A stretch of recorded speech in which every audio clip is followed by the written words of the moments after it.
Stop what you're doing! Look at the screen! What you are seeing isn't a fan edit. It's the moment 50 years. We always ask, does Batman have prep time? But what happens when the enemy exists outside of time itself? It took the combined might of the entire Justice League Unlimited just to annoy Darkseid in the 90s. So, what happens when he declares war on infinite Earths? Tremble before Darkseid! We stand united against you! Fools, you cannot prevail!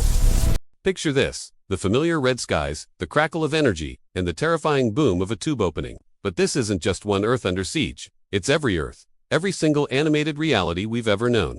From the stylized streets of Gotham in the 90s to the gleaming halls of the Justice League Watchtower. The ultimate evil, Darkseid, has found a way to bridge the multiversal gap, and he's not just coming for one planet.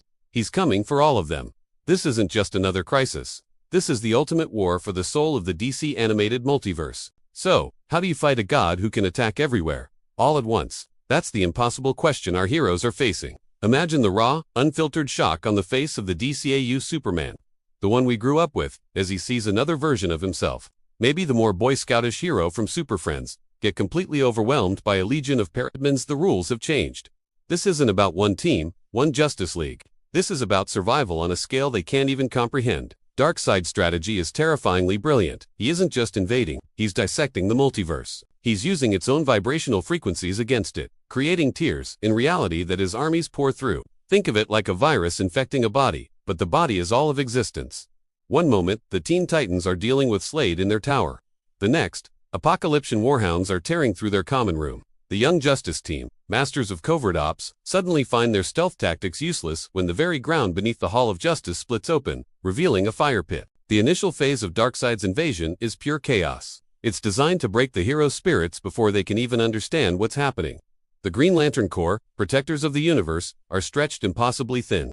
John Stewart from the Justice League Unlimited era might be defending OA, only to get a desperate call from Hal Jordan of the Green Lantern animated series, whose sector is being erased from existence. The sheer scale is meant to induce hopelessness. Darkseid knows that if he can shatter their will, their power means nothing. But if there's one thing the heroes of the DC universe have, in every single reality, it's hope. And that's where the fight truly begins.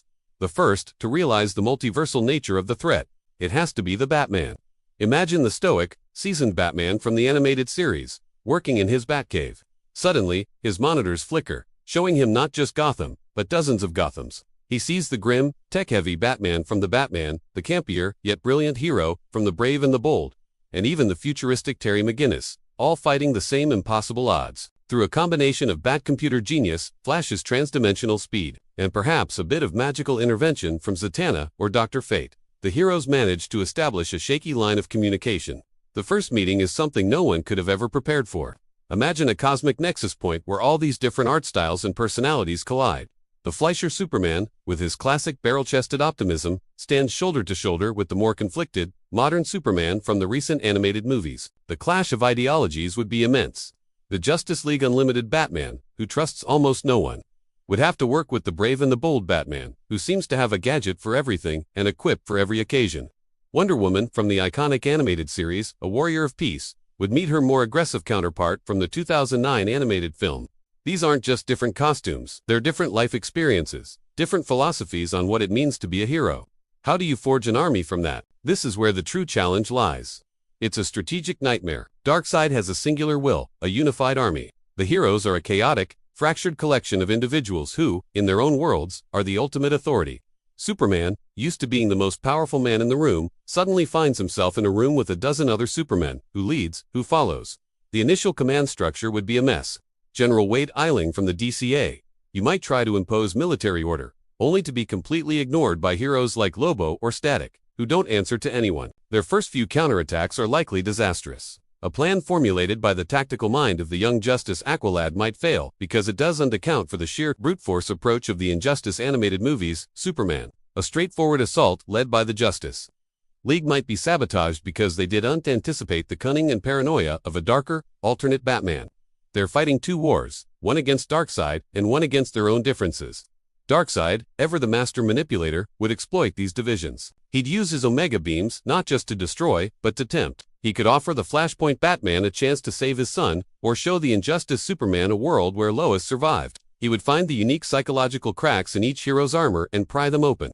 The greatest weapon in this war isn't the anti-life equation, it's doubt. So, how do they overcome it?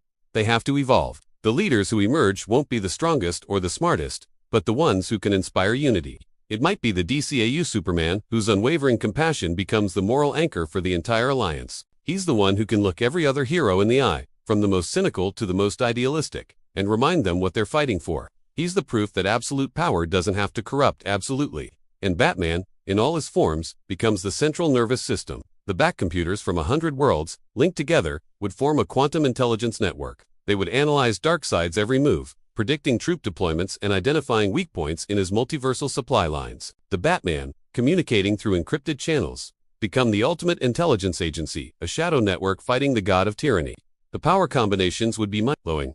Imagine the Flash from Justice League, who once outran death itself, teaming up with Kid Flash from Young Justice and the Flash from the Batman. Together, they could create a temporal feedback loop around Darkseid's forces, aging his armies to dust in seconds or trapping them in a moment of time. Think of every Green Lantern from every series combining their willpower, forging a construct so immense, so powerful, it could physically push back a fleet of Apokolipsian ships. And let's not forget the obscure heroes. This is their moment to shine. Static, from Static Shock, could use his electromagnetic powers to disrupt the technology of the mother boxes that control Darkseid's armies.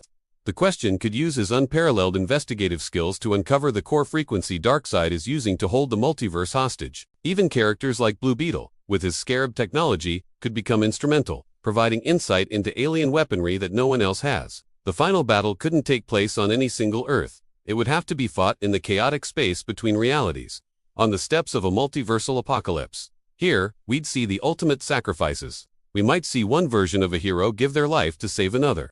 A poignant moment where a character from a more lighthearted show makes a truly heavy sacrifice, proving their heroism is just as valid. The key to defeating Darkseid wouldn't be overpowering him. You can't punch your way out of a conceptual threat. The heroes would have to sever his connection to the multiverse. This could involve a desperate mission, led by a team of Flashes, to run into the heart of the storm and reset the vibrational frequencies of reality. Or perhaps it's a magical solution, with Satana, Dr. Fate, and every mystical hero channeling their power to create a ward that seals the cracks between worlds. The final confrontation would be personal. It would be the core trinity Superman, Batman, and Wonder Woman, represented by their most definitive animated versions, standing before Darkseid, not to trade blows, but to present him with the truth he cannot conquer. The truth that life, in all its chaotic, contradictory, and beautiful forms, will always choose freedom over order.